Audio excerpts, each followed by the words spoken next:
sin hermandad, ¿no? Como hijos de Dios. Y esta mañana les invito a abrir nuestra Biblia en el Evangelio de Mateo. Hoy seguimos con este Evangelio, este maravilloso Evangelio de Mateo. Y les acuerdo que, si se acuerdan, el tema principal de Mateo es que Jesús es el Rey de Reyes. Jesús es el soberano, y como hemos estudiado el viernes, ¿no? Jesús es Dios, y Dios es el creador del mundo, el creador de todo el universo, el creador de toda la cosa que existe. Y no solamente es el creador, Él es el que sostiene todo, sustenta todo, ¿no? Él tiene todo el control de todas las cosas. Si no fuera por Él, que tenga todo el control de todo el planeta, todo sería un caos. Todo sería un desastre. Y todo se volvería a polvo. Y en este Evangelio de Mateo hemos llegado al capítulo 10. Y en este capítulo 10 hemos visto que después que Jesús predicó su sermón en el monte, predicó sobre el reino de los cielos, Él también en su ministerio hizo también milagros. Él sanó a las personas, mostró su autoridad sobre la naturaleza, sobre todo, ¿no? Porque Él es Dios. Y después, en el capítulo 10, vimos que Jesús, el que tiene autoridad, ahora llama a sus discípulos. Llama a sus discípulos y que le dice a ellos: ahora es tiempo que ustedes salgan afuera para ministrar, para evangelizar, ¿no? Y el pasaje que hoy miraremos esta mañana es desde el versículo 40 al versículo 42 del capítulo 10, que dice: el que a vosotros recibe, a mí me recibe. Y el que me recibe a mí, recibe a quien me envió. El que recibe a un profeta, por cuanto es profeta, recompensa de profeta recibirá. Y el que recibe a un justo, por cuanto es justo, recompensa de justo recibirá. Y cualquiera de que a uno de estos pequeñitos un vaso de agua fría solamente, por cuanto es discípulo, de cierto os digo que no perderá su recompensa. Oramos al Señor. Padre, te damos gracias por tu fidelidad. Te damos gracias, Señor, que sí, tú eres fiel. Tu Señor cumple tus promesas, Señor, hasta lo último. Gracias, Señor, porque tu fidelidad, Señor, es tan grande que podamos, Señor, en momentos de tempestades, de sufrimiento, en momentos difíciles, Señor, en esta vida, pues podemos siempre correr hacia tus brazos, Señor. Podemos, Señor, correr hacia ti. Tú que eres nuestro escudo, tú eres nuestro descanso, tú que eres nuestra roca, nuestro fundamento, Señor. Tú que eres, Señor, nuestra fuente de vida, Señor. Tú eres el agua de la vida eterna. Señor, te damos gracias, Señor, por como hemos cantado, Señor, las canciones. Te damos gracias, Señor, por tu grande amor que demostraste, Señor, viniendo aquí en la tierra, Señor, despojándote, Señor, de toda tu gloria. En humildad, Señor, viniste aquí en la tierra, te hiciste siervo. Gracias, Señor, porque tú cumpliste, Señor, viviste una vida que ninguno de nosotros, Señor, hemos podido vivir. Viviste, Señor, una vida perfecta, sin pecado, Señor, por nosotros. Y la viviste, Señor, esta vida perfecta, obedeciendo al Padre hasta la muerte en la cruz. Gracias, Señor, porque en esa cruz mostraste tu amor, ofreciendo, Señor, voluntariamente tu vida allí. Gracias, Señor, porque allí tu cuerpo fue roto. Allí en la cruz, Señor, derramaste tu sangre, esta sangre preciosa que ha perdonado, lavado, Señor, todo nuestro pecado, Señor. Y gracias porque tu obra no se terminó allí, en la muerte, porque la muerte no pudo detenerte, Señor, sino que tú venciste a la muerte y el tercer día resucitaste. Y gracias, Señor, porque ahora estás vivo, Señor. Y como tú resucitaste, Señor, un día también nosotros vamos a resucitar. Y gracias, Señor, porque por medio de tu obra tenemos el acceso al Padre. Tenemos, Señor, la vida eterna.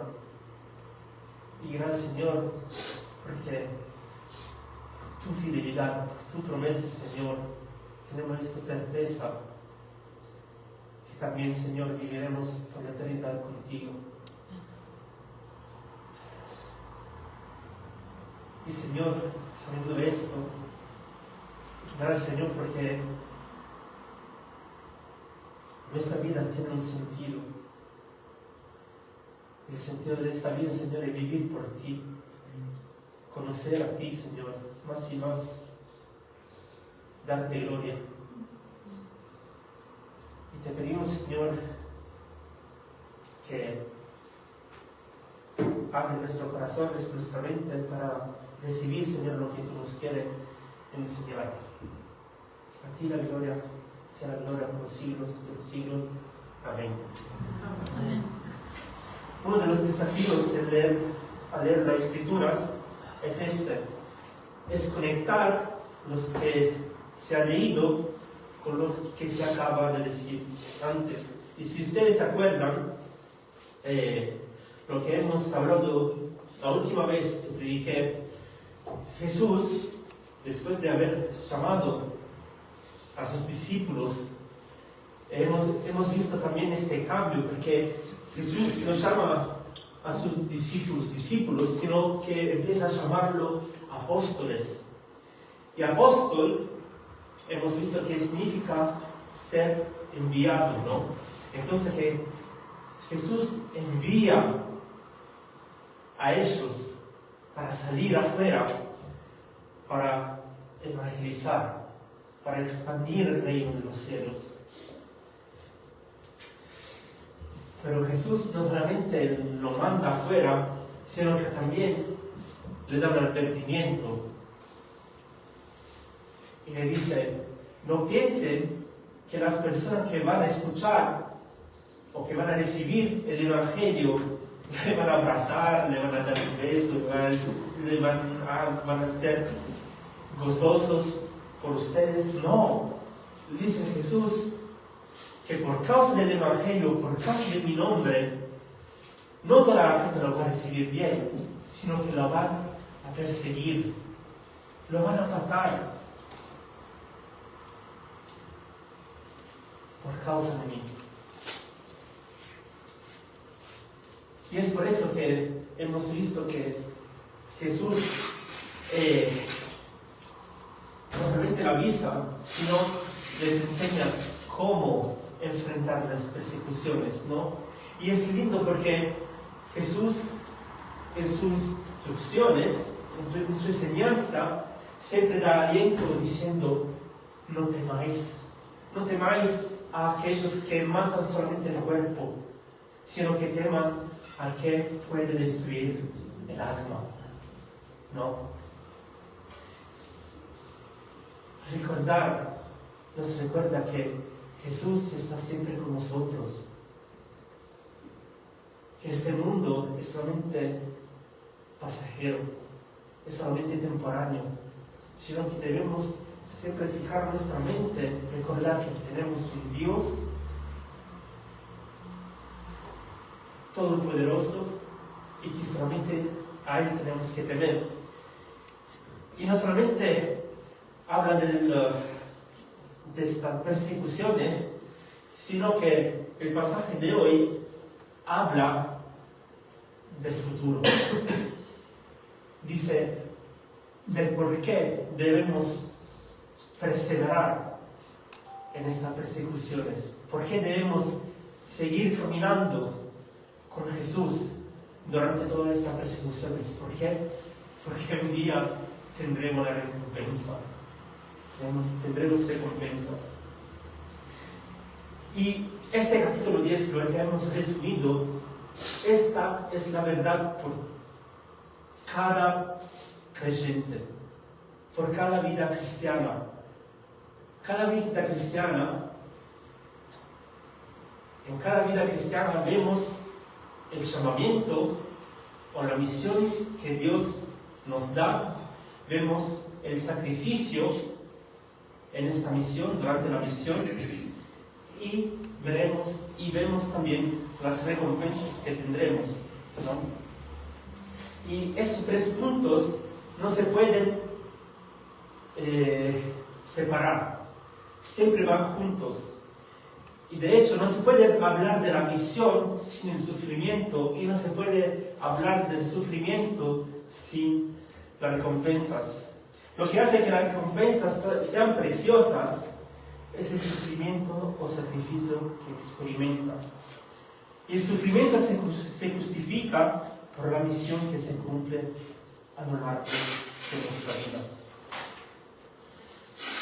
Las recompensas nos mantienen en movimiento, nos ayudan en caminar, ¿no? A ir adelante hacia quién, hacia el Señor. El sufrimiento son necesarios. A nosotros nos gustan los sufrimientos, las persecuciones, pero como dice también Santiago, son necesarios y son solamente, comparado a la eternidad, son solamente un momentito, pero son necesarias. ¿Por qué? Porque nos transforman, nos cambian. El sufrimiento evita cosas innecesarias en nuestra vida. Los sufrimientos son necesarios porque sacan cosas en nuestra vida que no reflejan a Jesús. ¿Ustedes se han dado cuenta de esto? Los sufrimientos son necesarios para sacar de nuestra vida, para cambiar nuestra vida, cosas que obstaculan o impiden a reflejar a Él. Y más, nos hace centrar en la misión, en la gran comisión que Dios nos ha dado. Cambiar, transformar. A mucha gente no le gusta cambiar, ¿no? A mí, con el trabajo que tengo, ¿no? Como tengo ya usado mi confort, como ya estoy, ¿cómo se dice? Tranquilo, cómodo, hago mi trabajo, ¿no? Pensar que tengo que cambiar el trabajo, ¿no? Me da miedo, me da ansiedad, me hace pensar qué va a pasar. Quizás si vaya a ganar más, quizás si este trabajo es seguro, ¿no? A muchos de nosotros no nos gusta cambiar. Pero el predicador dijo, la persona solo cambia cuando el dolor de permanecer igual es mayor que el dolor del cambio, ¿no? Y es así. Dios permite la persecución, el sufrimiento en nuestra vida, de manera que no sigamos siendo la misma persona que éramos antes, sino que lo permite para que caminemos adelante hacia Él, con Él, al lado de Él, y como Él quiere, según su voluntad. Y esto me hace pensar a la historia de Pinocho. Ustedes conocen Pinocho, ¿no? Antes que Pinocho fuera un títere, Pinocho era un pedazo de madera, ¿no? Un tronco de madera. Está perfecto, ¿no? Que con su utensilios, con su cincel y su martillo, ¿no? Empezó a martillar este tronco, ¿no? Y cuando él martillaba este tronco, Gepetto escuchaba una voz que decía: ¡ouch! Me haces mal, ¿no? Lo mismo Dios hace con nosotros. La Biblia es lindo el ejemplo que mencionan nuestros hermanos aquí en la Biblia, que Dios no es solamente el alfarero, ¿no? Dios no es solamente el alfarero que crea el vaso, ¿no? Sino que también Dios es el artesano que martilla. Dice la Biblia, ¿no? En Efesios, que nosotros somos hechuras suyas, ¿no? Somos sus hechuras, somos su obra, ¿no? Y ¿cómo se dice?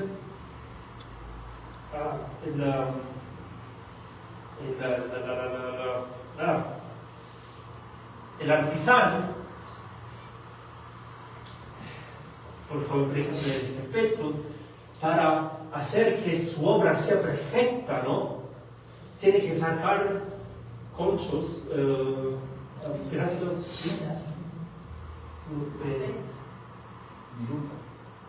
pedazos que nos sirven de ese pedazo de madera, ¿no? Y Dios hace lo mismo con nosotros. Cuando el Señor obra en nosotros, muchas veces duele, pero son necesarias. Son necesarias para santificarnos, para hacernos más a su imagen, para que podamos reflejar su imagen, para moldearnos, ¿no? Y otro ejemplo que viene en la Biblia es el ejemplo del apóstol Pablo. El apóstol Pablo antes, ustedes saben que se llamaba Saulo, ¿no? Y es lindo el encuentro de Saulo con Jesús, porque esto lo vemos en Hechos 9, ¿no? Que cuando Saulo encontró a Jesús en el camino de Damasco, ¿no? Lo encontró con una pregunta sorprendente. Y la pregunta era: Saulo, Saulo, ¿por qué me persigues? ¿Por qué me persigues? Y yo creo que en ese momento, Saulo, que antes perseguía a la iglesia, perseguía a los cristianos, perseguía a los discípulos de Jesús, ¿no? En ese momento, Saulo primero se dio cuenta, cuando escuchó esa voz, que él estaba delante de la presencia de Dios. De hecho, como responde Saulo a la pregunta de Jesús, dice en el versículo 5, ¿quién eres? Como dice, ¿quién eres? Señor. Y después y Jesús como responde, yo soy Jesús a quien tú persigues. Dura cosa es dar cosas contra el aguijón, ¿no?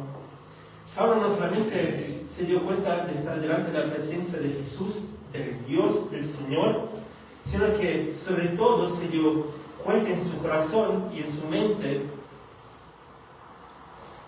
que lo que hacía, todo lo que él creía Y todo lo que él estaba haciendo hasta ese momento estaba equivocado. Estaba equivocado. ¿Por qué estaba equivocado en lo que él estaba haciendo? Uno, porque él pensaba que ese Cristo se murió, fue crucificado y fue sepulto y chao. Pero no, se dio cuenta, se equivocó porque ese Jesús, uno, estaba vivo. Y no solamente se equivocó por eso, sino que también se equivocó porque la persona que Saulo perseguía, cuando entraba de casa en casa, la persona que él arrastraba, no sé, imagínense esa imagen. Saulo matando, dando el consenso de sí, que muera, que sea condenado a muerte, que sea matado. Él que también encarcelaba, esclavizaba, ¿no? Toda esa persona que él perseguía, en realidad, era el pueblo de Dios. Y no solamente era el pueblo de Dios, sino como dijo Jesús, yo soy Jesús a quien tú persigues. Saulo persiguiendo a la iglesia, persiguiendo a los cristianos, en realidad estaba persiguiendo a Jesús, ¿no? Entonces Saulo se dio cuenta que Jesucristo ya en ese momento y también ahora se identifica con la iglesia. Cuando la iglesia está perseguida, realmente está persiguiendo a Jesús. Cuando un hermano, una hermana está perseguido, o cuando nosotros mismos, cristianos, estamos enojados en contra a otro hermano, acordémonos, es como si estamos enojados contra a Cristo.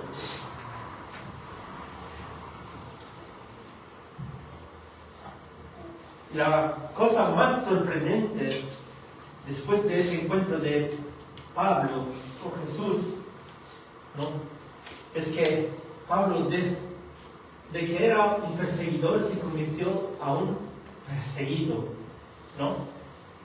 Y después de muchos años, Pablo, en la carta a los Colosenses, ¿no?, ahora que Pablo es el más grande misionero de la iglesia, en esa carta escribe su sufrimiento, ¿no? Escribe su sufrimiento y su identificación con Jesucristo. En Colosenses capítulo 1, versículo 24, Colosenses capítulo 1, versículo 24, Colosenses, capítulo 1, versículo 24 dice: ahora me gozo en lo que padezco por vosotros y cumplo en mi carne lo que falta de las aflicciones de Cristo por su cuerpo, que es la iglesia. Es maravilloso. Antes él se gozaba en perseguir la iglesia, y ahora Saulo en que se goza en sufrir para la iglesia, sabiendo que ese sufrimiento que él estaba teniendo al final tenía una recompensa. ¿Cuál es la recompensa? Jesús.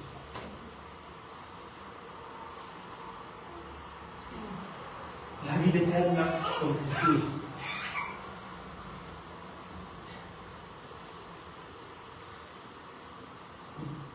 Él estaba sufriendo para la gloria de Jesús y su propósito.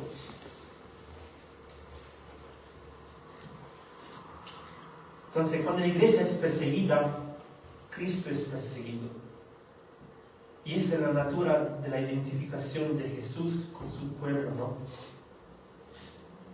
Y esta es la verdad que el Señor imparte a sus discípulos cuando concluye este capítulo 10, en los últimos versículos.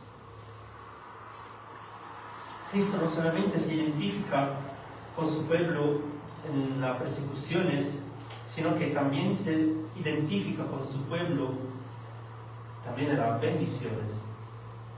Cuando sus discípulos, cuando su pueblo viene recibido, ¿no? Leemos otra vez los versículos 40 hasta el 42. Dice: el que a vosotros recibe, a mí me recibe.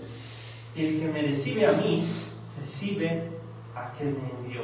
El que recibe a un profeta, por cuanto es profeta, recompensa del profeta recibirá. El que recibe a un justo, por cuanto es justo, recompensa del justo recibirá. Y cualquiera de que dé a uno de estos pequeñitos un vaso de agua fría solamente, por cuanto es discípulo, de cierto os digo que no perderá su recompensa. Si alguien recibe a un hijo de Dios, recibe a Jesús. No solamente recibe a Jesús, sino que también recibe al Padre, a Dios. Y esta verdad no la vemos solamente aquí, no es nueva aquí en el Nuevo Testamento, sino que también lo vemos en el Antiguo Testamento. En Números, capítulo 24, 1 al 9, dice: cuando vio Balaam que parecía bien a Jehová que le bendijese a Israel, no fue como la primera y segunda vez en busca de Agero, sino que puso su rostro hacia el desierto, y alzando sus ojos vio a Israel alojado por sus tribus. El Espíritu de Dios vino sobre él. Entonces tomó su parábola y Balaam empezó a profetizar, pero llegando al final de la profecía, en el versículo 9, dice: benditos los que te bendijeren y malditos los que te maldijeren. Y ahora nuestra identidad en Cristo Jesús es tal que aquellos que nos maldicen a Cristo, y aquellos que nos bendicen a Cristo, ¿no? Vemos que la identidad de Cristo en nosotros nos cubre totalmente. Y esta es la gracia de Dios. Esta es la gracia de Dios.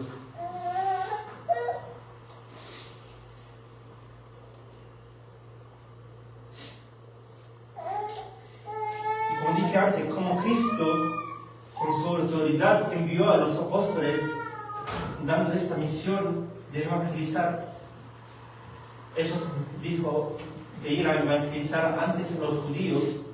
Nosotros como cristianos, como sus hijos, tenemos una misión a evangelizar a todo el mundo. A todo el mundo.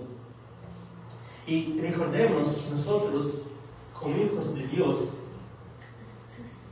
somos también embajadores.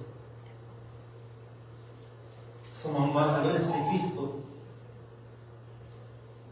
Y ustedes saben, ¿no?, que la política, cuando dos países tienen que hacer un acuerdo, no sé, por ejemplo, de Europa con la Rusia, ¿no?, por el petróleo, Europa, ¿no?, manda, si el presidente no tiene tiempo, normalmente el presidente ¿a qué manda? A su ministro, el ministro del exterior. ¿Cómo se dice? Exterior. Ministro del exterior, ¿no? Y ese ministro del exterior, cuando va al otro país y encuentra al presidente, ¿no? Ese ministro en ese momento está a quien representa. No solamente al presidente, sino que representa a toda la nación. Y de la manera de que como ese ministro es recibido, ¿no? Hay también la consecuencia. Si el ministro es recibido mal, y a veces ha pasado que el ministro fue matado, ¿no? ¿Qué pasó? Mataste al ministro, entonces como si mataste a toda la nación, te vamos a declarar guerra, ¿no? Lo mismo nosotros como nosotros cristianos, nosotros somos representantes de Cristo, nosotros somos embajadores de Cristo. Y cuando salimos afuera a evangelizar, representamos a Él.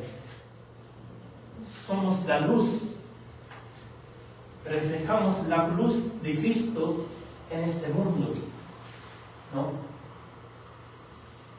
Y cuando la gente que escucha el evangelio que predicamos y nos rechazan, en realidad están rechazando a Cristo. Por eso, Cristo cuando dice en el versículo 40, el que recibe a vosotros, recibe a mí.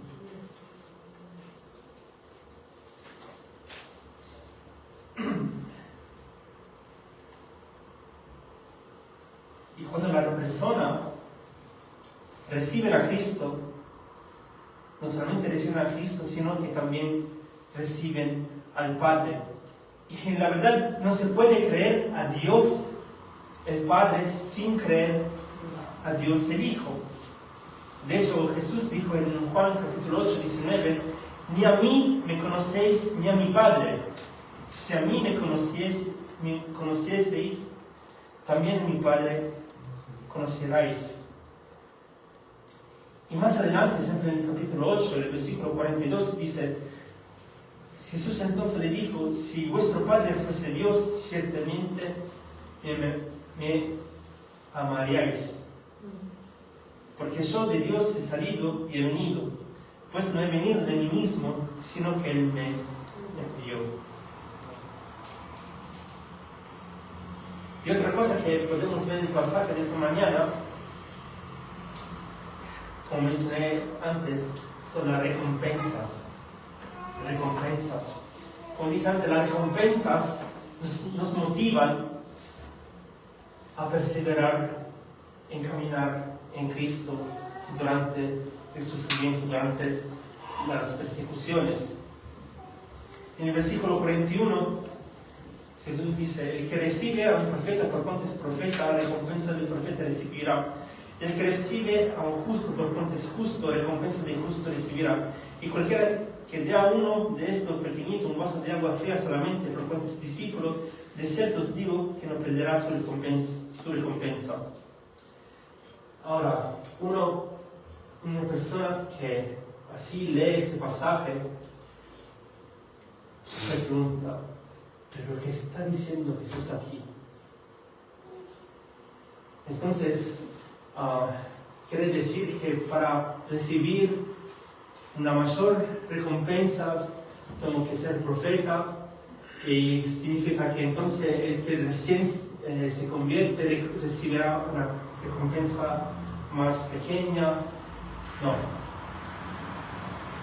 Yo no creo que, nosotros en los cielos recibiremos recompensa y todos, y no habrá, y yo creo que no habrá, como dice, envidia. Porque al final la mayor recompensa que nosotros tendremos no solamente es la vida eterna. Dice la Biblia que nosotros no solamente recibiremos la corona de justicia, porque al final esa corona de justicia en Apocalipsis todo lo vamos a tirar ¿a quién? Al Cordero. Porque al final, como dije antes, la mayor recompensa que nosotros tendremos, el mayor tesoro, el mayor tesoro de gozo que tendremos es Jesús. Es Jesús. Y yo, cuando nosotros celebramos la cena del Señor, ¿no? Jesús dijo, yo no tomaré de este vino hasta que yo volveré. Y yo, mi más gran anhelo, mi más grande recompensa, lo que anhelo yo, es tener esta comunión con Él. Y esta comunión la tendremos para toda la vida. Estaremos con Él por siempre, ¿no? Entonces, lo que está diciendo aquí Jesús en estos versículos, yo creo que en estos versículos está diciendo que no importa que tú eres un predicador, no importa que tú seas cristiano de muchísimos años, no importa que tú tengas diploma en teología, no importa que tú seas recién convertido, no importa eso.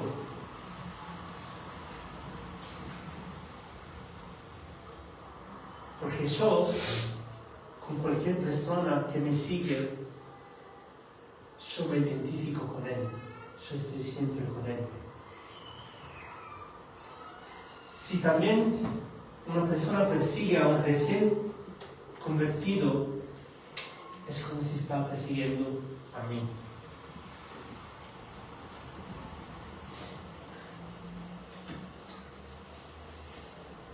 Y nosotros como cristianos, como hijos de Dios, tenemos esta tremenda, extraordinaria dignidad que no es dada no por lo que somos, lo hemos recibido no por lo que nosotros somos, sino que hemos recibido esta dignidad de ser identificado con Cristo por la gracia y la misericordia de Dios, ¿no? Por medio de la obra de Jesús en la cruz.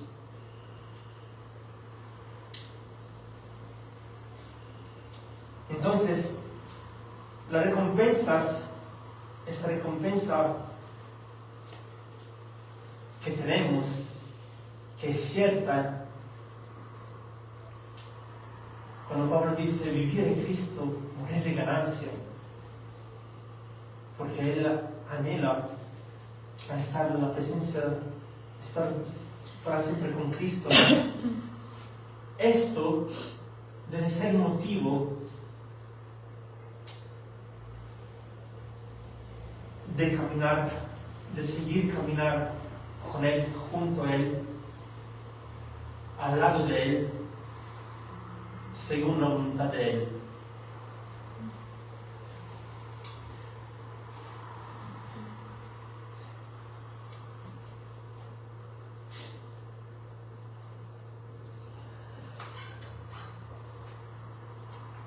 Porque muchos piensan, bueno, yo soy cristiano, yo he recibido a Cristo y ya está. Muchos reciben a Cristo y no son activos, no son cristianos activos. Pero no es así.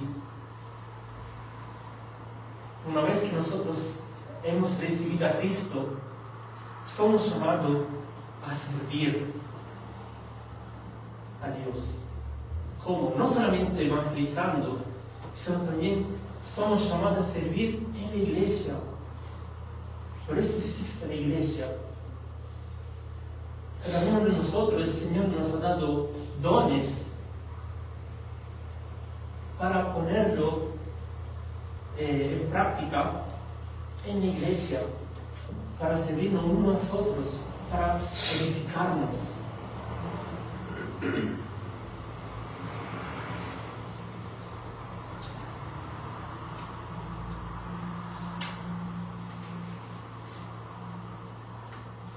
Pablo escribe en Filipenses capítulo 3, 14, hermanos, yo mismo no pretendo haberlos alcanzado, por una cosa hago, olvidando ciertamente lo que queda atrás, extendiéndome lo que está delante, prosigo la meta al premio del supremo llamamiento de Dios en Cristo Jesús.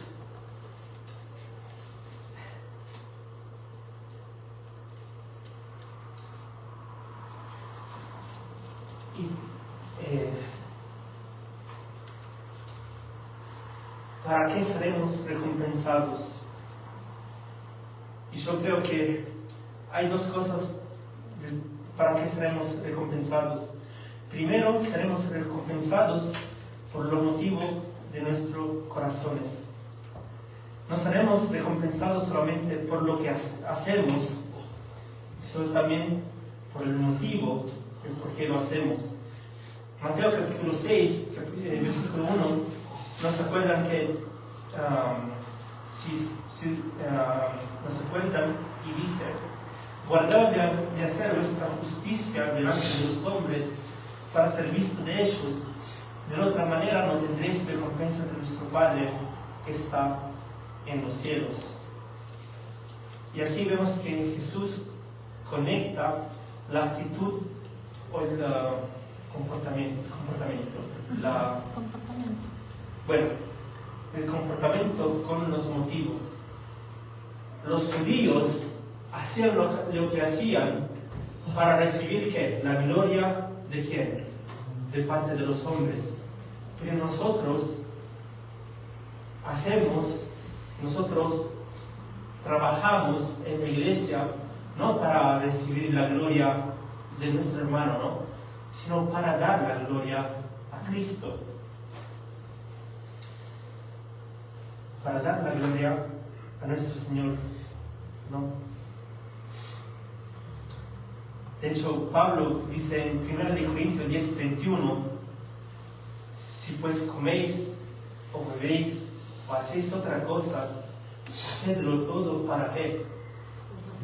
Para la gloria de Dios. Cualquier cosa que nosotros hacemos en esta vida, tenemos que hacerlo para la gloria de Dios.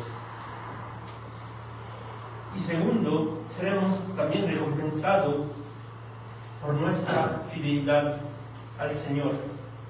Y me gustaría ver el pasaje de 2 Timoteo, la carta de 2 Timoteo, capítulo 4.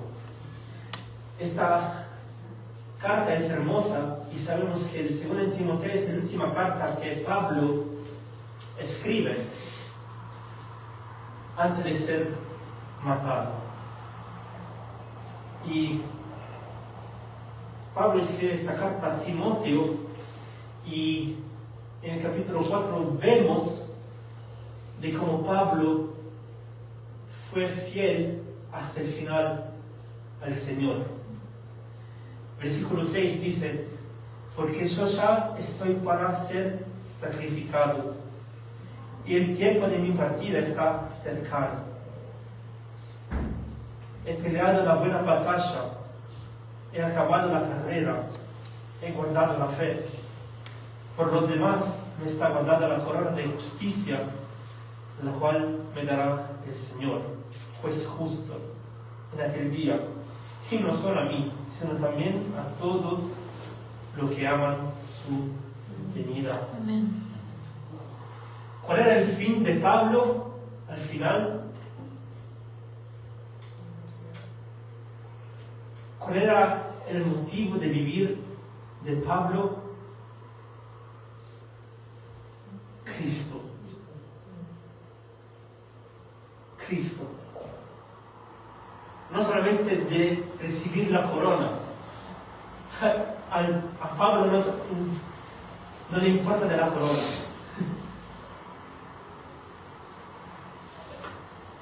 El objetivo final de Pablo para vivir en esta tierra era Cristo.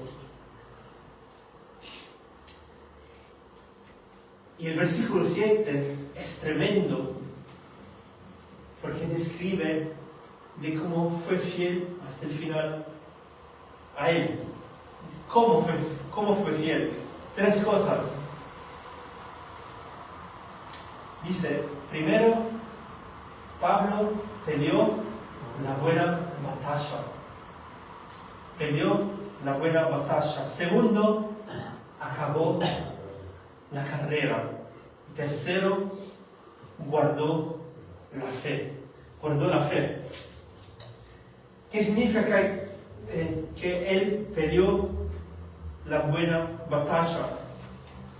Esta afirmación nos acuerda que como cristianos nosotros estamos en una batalla constantemente. Y esta batalla, dice la Biblia, no es contra presidente, gobierno, no. Nuestra batalla es espiritual, contra principados, dice, contra Satanás, contra gobernadores de las tinieblas, ¿no? Como dice Pablo en Efesios 6:12. Y siempre en este capítulo 6, Pablo nos invita, nos alienta a endosar, a ponernos la armadura de Dios. La Biblia nos acuerda que nosotros somos soldados de Dios. Y Pablo peleó esta batalla. No solamente peleó la buena batalla, sino que también acabó la carrera. Es lindo el ejemplo de la maratona, ¿no? En la maratona, ustedes saben que recién estuvieron las Olimpiadas. En las Olimpiadas llegan los mejores, los atletas mejores, ¿no? Después de una selección llegan los mejores. Entonces la Olimpiadas es la carrera entre los mejores y solamente uno recibe el premio, ¿no? Pero sabemos que el atleta se entrena, ¿no? Para recibir el premio, para ganar el premio, se entrena. ¿Y cómo se entrena? Se entrena mucho, cada día. Y se entrena teniendo disciplina. Y nosotros cristianos, dice Pablo, nosotros como cristianos, como atletas, también tenemos que correr. Es lindo lo que Pablo escribe en Hebreos capítulo 12, en el primer versículo, dice, por tanto nosotros también, teniendo en derredor nuestro tan grande número de testigos, despojémonos de todo peso y del pecado que nos asedia, y corramos con paciencia la carrera que tenemos por delante. ¿Cómo? Puesto los ojos en Jesús, el autor y consumador de la fe, el cual por el gozo puesto delante de él sufrió la cruz. Es maravilloso este versículo porque por el gozo que también Jesús sufrió voluntariamente pensando al futuro. Él sufrió voluntariamente sabiendo que él iba a vencer la muerte y iba a comprar a nosotros, adoptándonos como sus hijos. Qué maravilloso.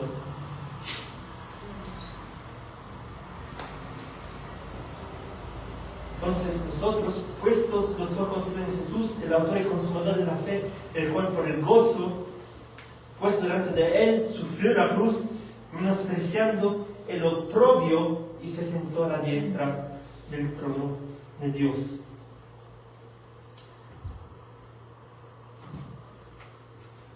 Nosotros debemos correr, debemos acabar la carrera, como dice acá en el versículo 2, ¿no? Menospreciando al oprobio, sacando lo que nos obstacula en correr hacia el Señor. Y es por eso, como dije antes, los sufrimientos son necesarios. Y no solamente acabó la carrera, sino que también, dice el versículo 7, guardó la fe. Guardó la fe. Y nosotros como cristianos sabemos que guardar la fe es difícil. Porque la vida cristiana no solamente es subida, muchas veces bajada. ¿Cuántos problemas tenemos en nuestro camino cristiano? Y cuando hay olas gigantes, muchas veces nosotros dudamos. Pero el Señor, ¿no?, nos alienta a perseverar. Nos alienta a perseverar.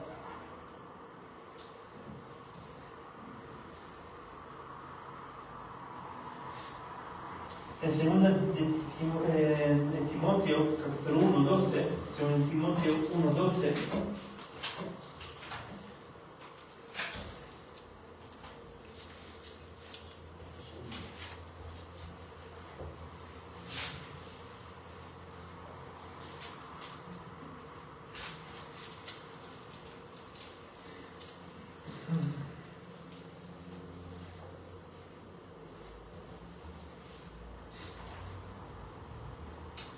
no obstante, Pablo fue muchas veces golpeado, muchas veces fue encarcelado, muchas veces casi lo mataron, muchas veces sufrió el hambre, la sed, y tenía también esta espina, ¿no?, que lo hacía sentir, lo hacía sufrir mucho, ¿no? Dice en 2 Timoteo 1:12, por lo cual asimismo padezco esto, pero no me avergüenzo, porque yo sé a quién he creído y estoy seguro que es poderoso para guardar mi depósito para aquel día. Pablo, no obstante su sufrimiento, nunca le dejó de tener fe al Señor. Y la pregunta, ¿y nosotros? ¿Cómo está nuestra fe? ¿Estamos corriendo esta carrera? ¿Estamos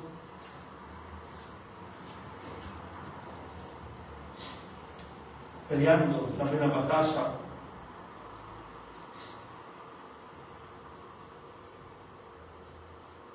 ¿Cómo anda nuestra vida cristiana? ¿Cómo estamos enfrentando las persecuciones o el sufrimiento en estas vidas? Oramos.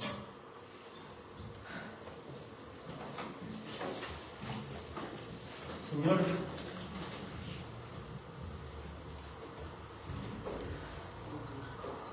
perdónanos porque muchas veces, Señor, hemos fallado. Muchas veces, Señor,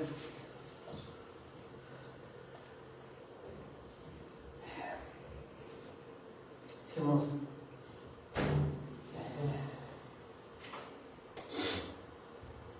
desalentado, Señor. Estamos, Señor, lejos de ti, porque no te buscamos.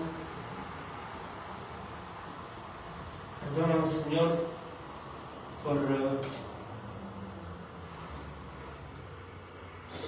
muchas veces no confiar en ti. Perdónanos, Señor, porque muchísimas veces, Señor, somos débiles. Es por eso que te necesitamos, Señor, en nuestra vida. Perdónanos, ayúdanos, Señor, porque muchas veces cuando vienen problemas, cuando vienen, Señor, tempestades, Señor, en nuestra vida, Señor, en vez de tener gozo, en vez de pensar que Tú eres nuestro Dios, Señor, muchas veces confiamos en nosotros mismos, Señor. Perdónanos por esto.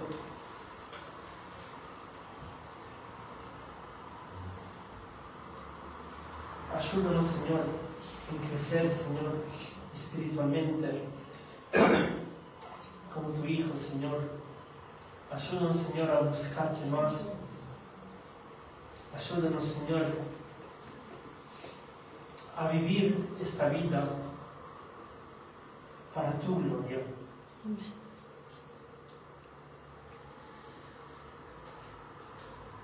Te damos gracias, Señor, porque Tú permites los problemas, los sufrimientos de nuestra vida. Y muchas veces, Señor, cuando vienen, nosotros, Señor, no conocemos, no sabemos el porqué, cuál es el propósito, Señor. Y muchas veces, Señor, parece que estos problemas, estas tempestades, parece que no podemos, Señor, superar, no podemos enfrentar. Pero Tú, Señor, nos acuerdas que Tú estás al lado de nosotros. Nos acuerdas, Señor, que nosotros somos Tu Hijo, Señor. Y nos acuerdas, Señor, que para Ti nada es imposible. Y nos acuerdas, Señor, que estas tempestades, estas dificultades, Señor, son necesarias y son para nuestro bien. Ayúdanos, Señor, a vivir como Tú quieres. Ayúdanos, Señor, como dijo Pablo, a pelear la buena batalla. Ayúdanos, Señor, a acabar la carrera que Tú nos has puesto, Señor. Ayúdanos, Señor, en permanecer en la fe. Nosotros, Señor, no lo podemos hacer por nuestro propio esfuerzo, sino lo podemos hacer solamente contigo, en Ti, Señor.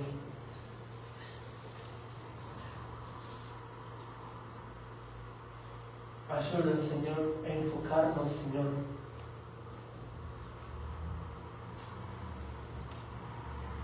en las cosas eternas, Señor, de los cielos, las recompensas eternas, no en los tesoros de este mundo, Señor. Guíanos. Y Te damos, Señor, la gloria, la honra por los siglos de los siglos. Amén.